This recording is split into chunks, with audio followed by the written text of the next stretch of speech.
सावधान, मां लक्ष्मी ने स्वयं कहा है, अगर घर की ये 5 चीज किसी को दे दी जाए तो धन संपत्ति ही नहीं, सुख शांति भी सदा के लिए छिन जाएगी। क्या आप जानते हैं, आपके घर की 5 साधारण चीजें ही आपकी किस्मत तय करती हैं। मां लक्ष्मी ने चेतावनी दी है, गलती से भी इन्हें दान कर दिया तो घर में आ जाएगी भयंकर गरीबी। बहुत समय पहले प्राचीन भारत के एक छोटे से नगर विशालपुर में एक साधु का आश्रम था। वहां दूर दूर से लोग आकर आध्यात्मिक शिक्षा प्राप्त करते थे। नगरवासी साधु को आचार्य देव कहते थे, क्योंकि वे केवल भिक्षा लेकर जीवन व्यतीत नहीं करते थे, बल्कि लोगों को सही जीवन जीने की राह भी दिखाते थे। विशालपुर नगर समृद्ध था, लोगों के घर धन धान्य गहनों और रत्नों से भरे रहते थे। नगरवासी मानते थे कि ये सब माता लक्ष्मी की कृपा से ही है। नगर के बीचों बीच माता लक्ष्मी का एक भव्य मंदिर था। रोज शाम को वहां दीपक जलाए जाते, घंटियों की ध्वनि गूंजती और पूरा वातावरण श्री ह्रीं श्री महालक्ष्मी नमः के मंत्रों से पवित्र हो जाता। लेकिन एक परिवार ऐसा भी था जो नगर में सबसे समृद्ध होने के बावजूद धीरे धीरे कंगाल होने की ओर बढ़ रहा था। यह परिवार था वसुदेव जी का। वसुदेव जी नगर के सबसे बड़े व्यापारी थे। उनके पास सोने चांदी के ढेर थे, नौकर चाकर थे और अनाज के कोठार भरे रहते थे। फिर भी कुछ वर्षों के भीतर उनका घर वीरान होने लगा। धन की जगह कर्ज बढ़ने लगा, नौकर छोड़कर जाने लगे और घर में अशांति फैल गई। लोग हैरान थे कि ऐसा क्यों हो रहा है, आखिर माता लक्ष्मी की कृपा एक समृद्ध घर से क्यों उठ गई। वसुदेव जी भी परेशान थे। एक रात वे चिंतित होकर सो रहे थे, तभी उन्हें एक स्वप्न आया। स्वप्न में माता लक्ष्मी प्रकट हुई।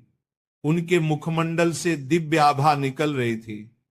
4 हाथों में कमल, शंख, गदा और सोने के सिक्कों की वर्षा करने वाला पात्र था।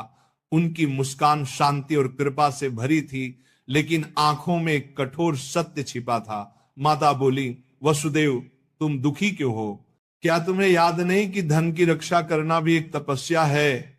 तुमने अपने घर की 5 पवित्र वस्तुएं बार बार दूसरों को देकर मेरे निवास को अशुद्ध कर दिया, इसलिए मैं तुम्हारे घर से विदा हो गई। वसुदेव ने हाथ जोड़कर कहा, मां मुझे क्षमा करें, कृपया मुझे बताइए कि वे 5 वस्तुएं कौन सी हैं जिन्हें देने से घर में गरीबी आती है। माता ने कहा, यह रहस्य मैं बताऊंगी, परंतु ध्यान रहे ये केवल तुम्हारे लिए नहीं बल्कि पूरे नगर और संसार के लिए शिक्षा है। 5 वस्तुएं कभी भूलकर भी घर से बाहर नहीं देनी चाहिए, क्योंकि ये वस्तुएं मेरे निवास की जड़ें हैं। इन्हें खोने से घर निर्धन और अपवित्र हो जाता है। इतना कहकर माता अदृश्य हो गई। वसुदेव घबरा कर उठ गए। उनका शरीर पसीने से तरबतर था। अगले दिन वे भागते हुए आचार्य देव के आश्रम पहुंचे और सारी घटना सुनाई। आचार्य देव ने शांत होकर कहा, वसुदेव ये कोई साधारण सपना नहीं है, ये स्वयं लक्ष्मी का आदेश है। अब तुम्हें धैर्य रखना होगा। माता लक्ष्मी ने जो 5 रहस्य बताए हैं, उन्हें समझने के लिए तुम्हें एक आध्यात्मिक यात्रा करनी होगी, तभी तुम्हें सच्चा उत्तर मिलेगा। और इस प्रकार यात्रा शुरू हुई। वसुदेव ने अपनी पत्नी सुभद्रा और बेटे माधव के साथ नगर छोड़ दिया और आचार्य देव के आदेश पर हिमालय की ओर प्रस्थान किया। रास्ते में उन्हें तरह तरह की घटनाएं घटी। एक गांव में उन्होंने देखा कि एक महिला अपने घर का चूल्हे की राख दूसरों को दे रही है। वसुदेव को तुरंत माता लक्ष्मी की बात याद आई। क्या राख की भी उनमें से एक वस्तु है? उन्होंने महिला से पूछा, बहन तुम ये राख क्यों बांट रही हो? महिला ने कहा, महाराज लोग मानते हैं कि राख खेत में डालने से फसल अच्छी होती है। वसुदेव ने सोचा, लेकिन ये तो गलती है। चूल्हे की राख घर के भोजन और अग्नि का प्रतीक है। इसे बाहर देने से घर की उन्नति रुक जाती है। यात्रा आगे बढ़ी। वसुदेव, सुभद्रा और माधव पहाड़ों की कठिन राह से गुजर रहे थे। एक रात वे एक आश्रम पहुंचे। वहां एक वृद्ध साध्वी ध्यान में लीन थी। साध्वी ने वसुदेव को देखकर मुस्कुराते हुए कहा, तुम्हें लक्ष्मी माता के 5 रहस्य जानने हैं ना? ध्यान से सुनो। ये पहली वस्तु है चूल्हे की राख। इसे किसी को मत दो, ये घर की लक्ष्मी को बाहर कर देती है। वसुदेव ने प्रणाम किया और रहस्य को याद कर लिया। दूसरे दिन वे आगे बढ़े। एक गांव में देखा कि लोग अपने घर से झाड़ू निकालकर दूसरों को दे रहे। वसुदेव ने आश्चर्य से पूछा, तुम लोग ऐसा क्यों करते हो? एक युवक बोला, हम मानते हैं कि पुराना झाड़ू देने से दरिद्रता चली जाती है। लेकिन तभी आकाश में गड़गड़ाहट हुई, जैसे स्वयं माता लक्ष्मी बोल रही हो, मूर्खों, झाड़ू लक्ष्मी का निवास है। ये घर की स्वच्छता और समृद्धि का प्रतीक है। इसे बाहर देने से लक्ष्मी घर से चली जाती है। वसुदेव को दूसरी वस्तु का भी रहस्य मिल गया, झाड़ू। तीसरा रहस्य उन्हें एक कुटिया में मिला। वहां एक वृद्ध साधक बैठे थे। उनके सामने दीपक जल रहा था। साधक ने कहा, बेटा, घर का जलता हुआ दीपक या उससे जली हुई लौ कभी किसी को मत दो। ये घर की ज्योति और आयु का प्रतीक है। इसे देने से सुख शांति चली जाती है। वसुदेव ने तीसरी वस्तु भी जान ली। आगे चलते चलते वे एक गांव पहुंचे। वहां एक परिवार ने अपने घर का नमक पड़ोसियों को उधार दिया। उसी रात उस परिवार के यहां कलह मच गई। साध्वी ने समझाया, नमक रिश्तों की मिठास और स्थिरता का प्रतीक है। घर का नमक देना लक्ष्मी को अपमानित करना है। अब वसुदेव को चौथी वस्तु भी मिल गई, नमक। अंततः हिमालय के पास एक गुफा में तप करते एक योगी ने अंतिम रहस्य बताया। योगी बोले, वसुदेव, 5वीं वस्तु है कपड़े का कोना या पल्लू। महिलाएं अक्सर पुराने कपड़े का पल्लू काट कर दे देती हैं, लेकिन यही स्त्री की लक्ष्मी और घर की मर्यादा का प्रतीक है। इसे देना घर के भाग्य को काटना है। अब 5 वस्तुएं स्पष्ट थी। पहला, चूल्हे की राख। दूसरा, झाड़ू। तीसरा, जलता दीपक। चौथा, नमक। 5वां, कपड़े का कोना। वसुदेव ने कृतज्ञ होकर योगी को प्रणाम किया। अब 5 रहस्यों को जानकर वसुदेव अपनी पत्नी सुभद्रा और पुत्र माधव के साथ नगर की ओर लौटने लगे। रास्ते भर वे मन ही मन माता लक्ष्मी के उपदेशों को दोहराते रहे। नगर पहुंचते ही उन्होंने सबसे पहले आचार्य देव के चरणों में प्रणाम किया और पूरी यात्रा का वर्णन किया। आचार्य देव ने मुस्कुराकर कहा, वसुदेव, तुम्हें अब सच्चा ज्ञान मिल गया है।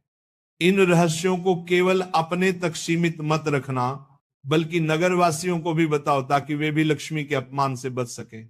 आचार्य देव की आज्ञा पाकर वसुदेव ने नगर के बीचों बीच सभा बुलाई। सभा में नगर के लोग बड़ी संख्या में उपस्थित हुए। वसुदेव ने हाथ जोड़कर कहा, बंधुओं, मैं स्वयं अपनी गलतियों के कारण निर्धनता और कष्ट का भागी बना। माता लक्ष्मी ने मुझे स्वप्न में दर्शन दिए और बताया कि 5 वस्तुएं कभी घर से बाहर नहीं देनी चाहिए। इतना कहकर उन्होंने क्रम से सब समझाया।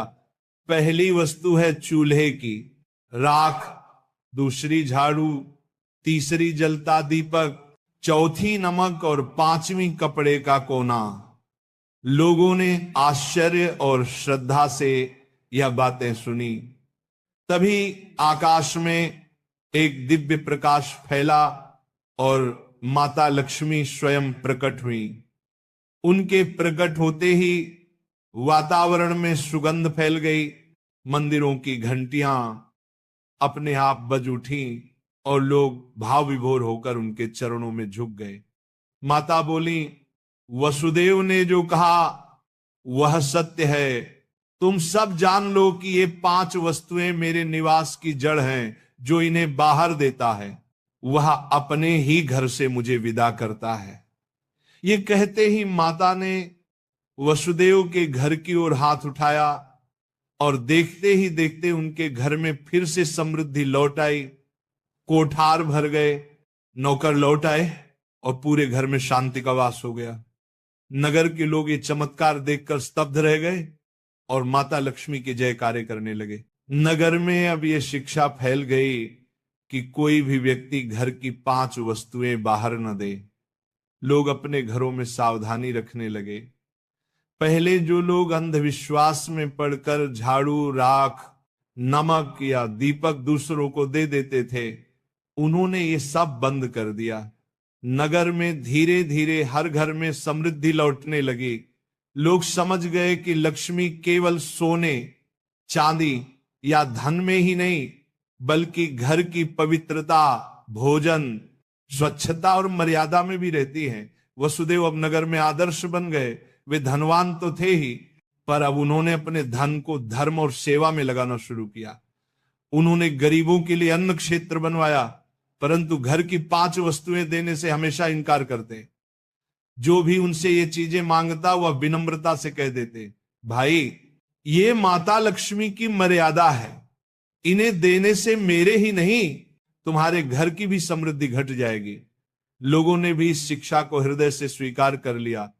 समय बीतने पर नगर विशालपुर दूर दूर तक प्रसिद्ध हुआ कि वहां न तो कोई निर्धन रहता है और न ही किसी के घर में कलह होती है। ये सब केवल माता लक्ष्मी की शिक्षा का परिणाम था। माता लक्ष्मी समय समय पर नगर में आकर वसुदेव को आशीर्वाद देती और नगरवासियों को याद दिलाती कि लक्ष्मी केवल धन की देवी नहीं, बल्कि संतुलन, संयम और मर्यादा की शक्ति है। अंततः वसुदेव के जीवन की सबसे बड़ी सीख यही बनी कि लक्ष्मी की कृपा केवल मेहनत से ही नहीं, बल्कि मर्यादा के पालन से भी प्राप्त होती है। माता लक्ष्मी केवल धन संपत्ति की देवी नहीं, बल्कि वे पवित्रता, मर्यादा और संतुलन की शक्ति है। घर की समृद्धि बनाए रखने के लिए मेहनत और सदाचार के साथ साथ मर्यादा का पालन भी आवश्यक है। चूल्हे की राख, झाड़ू, जलता दीपक, नमक और कपड़े का कोना, ये 5 चीजें लक्ष्मी का निवास मानी जाती हैं।